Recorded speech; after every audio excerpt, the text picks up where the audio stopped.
Chân tớ ôn hơn rồi nhưng vẫn chạy rò đá, đời lành hẳn thêm chút rồi tăng độ khó sau.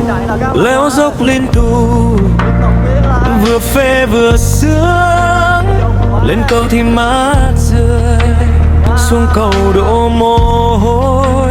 Nắng ghi đôi vai xuống, gió quất ngang mặt, đôi chân chậm lại nhưng lòng không chậm. Mỗi ngày một thử thách, mỗi ngày một đoạn đường.